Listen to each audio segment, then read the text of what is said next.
ഞങ്ങളുടെ ഫാമിൽ വെണ്ട നടാനായി തയ്യാറാക്കിയ സ്ഥലമാണിത്. വെണ്ടയുടെ തൈ നടുന്നതിന് കൂടെ തന്നെ ചേന നടാനുള്ള കുഴിയും ഇതിന്റെ ഇടയ്ക്കായിട്ട് എടുക്കുന്നുണ്ട്. അപ്പൊ ആ കാര്യങ്ങളാണ് ഈ വീഡിയോയിലൂടെ നിങ്ങളെ കാണിക്കുന്നത്. ഹൈബ്രിഡ് ഇനത്തിൽപ്പെട്ട വെണ്ടയാണിത്. ഇത് ഇപ്പൊ കുറച്ച് നീളമുണ്ട്. നമ്മൾ പോളിയോസിലൊക്കെ വെച്ചുകൊണ്ടാണ് തൈകൾ നീണ്ടുപോയത്. ഇനി നമ്മൾ നല്ല വെളിച്ചത്ത് വെക്കുമ്പോൾ ഇത് ഷോർട്ടായിട്ട് വരും. ഹൈബ്രിഡ് ഇനത്തിൽപ്പെട്ട നല്ല ഇനം വെണ്ടയാണിത്. അപ്പൊ ഇത് നടാനായിട്ട് ഞങ്ങൾ ഇവിടെ സ്ഥലം തയ്യാറാക്കിയിരിക്കുന്നത് ഏകദേശം 1.5 അടി ഗ്യാപ്പ് ഇട്ടാണ്. ഒരു കുഴി കഴിഞ്ഞ് 1.5 അടി ഗ്യാപ്പ് ഇട്ടാണ് അടുത്ത കുഴികൾ ഇങ്ങനെ സെറ്റ് ചെയ്തിട്ടുള്ളത്. ഈ കുഴികളിൽ നമ്മൾ ആദ്യം ജൈവവളം ഇട്ടിട്ടില്ല. ഇവിടെ നമ്മൾ എന്താ ചെയ്തു, സ്ഥലം ക്ലിയർ ആക്കിയ ശേഷം നല്ല രീതിയിൽ സ്ലറി പമ്പ് ചെയ്ത് കൊടുത്തു. അപ്പം സ്ലറിയിൽ നിന്ന് പിടിച്ച ചാണകമാണ് ഇവിടെ ഇങ്ങനെ കാണുന്നത്. ആ ചാണകത്തിന് ഇതിലായതുകൊണ്ട് നമുക്ക് ഇനി പ്രത്യേകം ഇതിൽ കുഴിയിൽ വളം ഇടേണ്ടി വരുന്നില്ല. കുമ്മായിട്ടതിന് ശേഷം ഒരാഴ്ചക്ക് ശേഷമാണ് സ്ലറി പമ്പ് ചെയ്ത് കൊടുത്തത്. വൈകുന്നേര സമയങ്ങളിൽ തന്നെയാണ് തൈകൾ നടുന്നത്. നമ്മൾ ആദ്യം എടുത്ത കുഴി കുറച്ചും കൂടെ ആഴം കൂട്ടണം. തൈകൾ കുറച്ചുകൂടെ ഹൈറ്റ് വെച്ചിട്ടുണ്ട്. നടാൻ ഒരാഴ്ച വൈകിയിട്ടുണ്ട്. അതുകൊണ്ടാണ് തൈകൾ കുറച്ചുകൂടെ ഹൈറ്റ് വന്നിട്ടുണ്ട്. അപ്പോൾ കുഴി കുറച്ചുകൂടെ ആഴം കൂട്ടുന്നുണ്ട്. ഈ തൈകൾ ഇന്നലെ മിനിഞ്ഞാന്ന് നനച്ചതാണ്. ഒരു ദിവസം നനയ്ക്കാതെ വിട്ടിട്ടുണ്ട്. എന്നാൽ മാത്രമേ ട്രേയിൽ നിന്നും ഇതുപോലെ മുഴുവനായിട്ട് തൈകൾ അടർന്ന് കിട്ടുകയുള്ളൂ.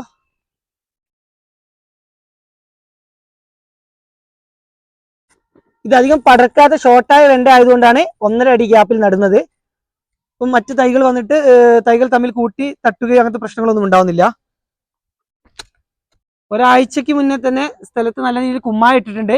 വെണ്ടയ്ക്കൊക്കെ തുടക്കത്തിൽ തന്നെ വാട്ടരോഗം കൂടുതലാണ്. അതുകൊണ്ടാണ് നല്ല രീതിയിൽ കുമ്മായം ഇട്ട് കൊടുത്തിട്ടുള്ളത്. അതുപോലെ തന്നെ സ്ലറി അടിച്ച് ചില സ്ഥലങ്ങളിലൊക്കെ ഞങ്ങൾ സ്ലറി അടിച്ച് തന്നെയാണ് വളപ്രയോഗം നടത്തുന്നത്. അങ്ങനെ ചെയ്യുമ്പോൾ നടുന്ന സമയത്ത് പ്രത്യേക വളം ഇടേണ്ടതില്ല. ആ സ്ലറി നല്ല രീതിയിൽ മണ്ണിൽ കലർന്നിട്ടുണ്ടാവും. മണ്ണിടുന്നതിന് പകരം നമ്മൾ അടിച്ച സ്ലറി ഉണങ്ങിക്കഴിഞ്ഞാൽ ഇങ്ങനെ ചാണകപ്പൊടി പോലെ ഉണ്ടാവും. അതിങ്ങനെ മോൾ ഭാഗത്തൂടെ ഇട്ട് കൊടുത്താൽ മതി.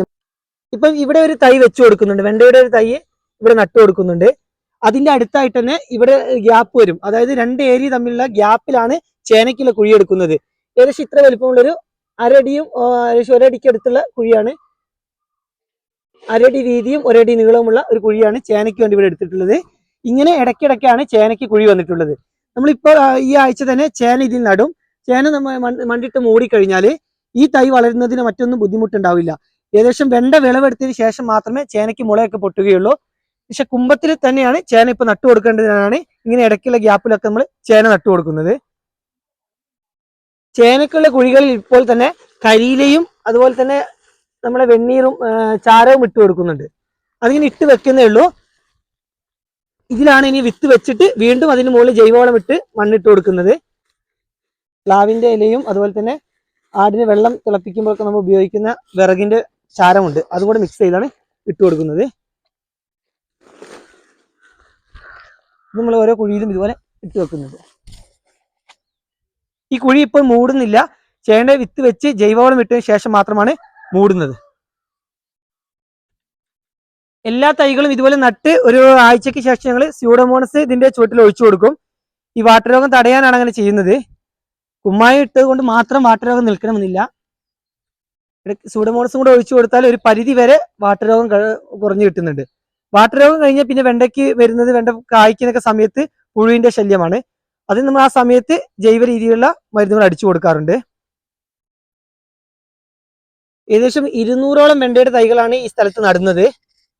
അതിന്റെ ഇടയ്ക്കായിട്ട് തന്നെ ഒരു 25ഓളം ചേനയുടെ കുഴിയും എടുത്തു വെച്ചിട്ടുണ്ട്. ഇതെല്ലാം ചേനയ്ക്ക് എടുത്തു വെച്ച കുഴികളാണ്.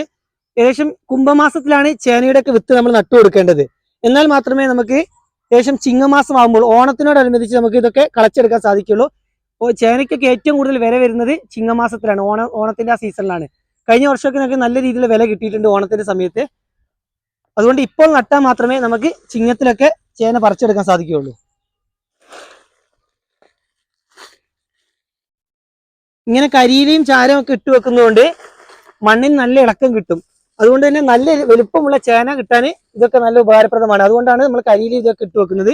വളത്തിനുപരി മണ്ണിന് നല്ല ഇളക്കം കിട്ടാനാണ് ഇങ്ങനെയുള്ളതൊക്കെ ഇട്ട് വെക്കുന്നത്.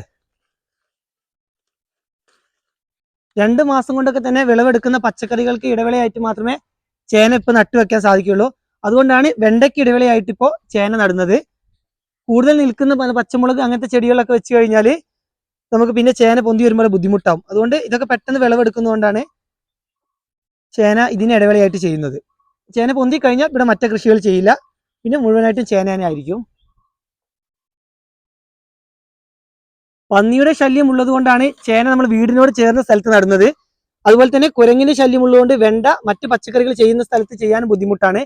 അതുകൊണ്ട് ഈ രണ്ട് കൃഷിക്കും വന്യമൃഗങ്ങളുടെ ഭീഷണി ഉള്ളത് കൊണ്ടാണ് ഇവിടെ ഒരുമിച്ച് ഇതുപോലെ വീടിനോട് ചേർന്ന സ്ഥലത്ത് തന്നെ ഇതൊക്കെ കൃഷി ചെയ്യുന്നത്. വെണ്ട നമുക്ക് ഇനി ഒരു സമയം കൂടെ ചെയ്യാം. മഴ തുടങ്ങുന്നതിന് മുന്നായിട്ടും, മഴ കുറച്ച് വന്നാലൊന്നും വെണ്ട പെട്ടെന്നൊന്നും നശിച്ചു പോയില്ല. മഴക്കാലത്തും ചെയ്യാൻ പറ്റിയ കൃഷിയാണ് വെണ്ട കൃഷി. അതുകൊണ്ട് ഇത് കഴിഞ്ഞു കഴിഞ്ഞാൽ നമ്മൾ കുറച്ചും കൂടെ സ്ഥലത്ത് കൂടുതലായിട്ട് വെണ്ട ചെയ്യുന്നുണ്ട്. ഏകദേശം ഓണത്തിന് വിളവെടുക്കാനുള്ള വെണ്ട വീണ്ടും നമ്മൾ ഒരു ജൂൺ മാസത്തോടു കൂടെ വീണ്ടും നട്ടു കൊടുക്കും. ഈ സ്ഥലത്തിന്റെ ഒരു ഭാഗത്തൂടെ ഇപ്പോൾ ചീര വിളവെടുത്തുകൊണ്ടിരിക്കുകയാണ്. നല്ല പച്ചച്ചീരയും അതുപോലെ തന്നെ ഇളം ചുവപ്പ് ചീരയും ഉണ്ട്. ഇതിപ്പോ ഇവിടെ വിളവെടുത്തുകൊണ്ടിരിക്കുകയാണ്. നമ്മളൊരു സ്ഥലത്ത് കൃഷി ചെയ്യുമ്പോൾ അതിന്റെ ഒരു ഭാഗത്ത് വരുമാനവും മറ്റൊരു ഭാഗത്ത് പുതിയ നട്ടുകൊടുത്താൽ എപ്പോഴും നമുക്ക് ആ സ്ഥലത്ത് നിന്ന് വരുമാനം കിട്ടിക്കൊണ്ടേ നിൽക്കും. പച്ചക്കറി കൃഷിയിലൊക്കെ നമ്മൾ എപ്പോഴും ചെയ്യേണ്ടത് മിക്സഡ് ആയിട്ട് കൃഷി ചെയ്യുക. ഒന്ന് വിളവെടുക്കുമ്പോൾ മറ്റൊന്ന് നട്ടു കൊടുക്കുക. അപ്പൊ അങ്ങനെ ചെയ്താൽ നമുക്ക് എല്ലാ സമയത്തും ഒരേപോലെ വിളവ് കിട്ടാൻ സാധിക്കും.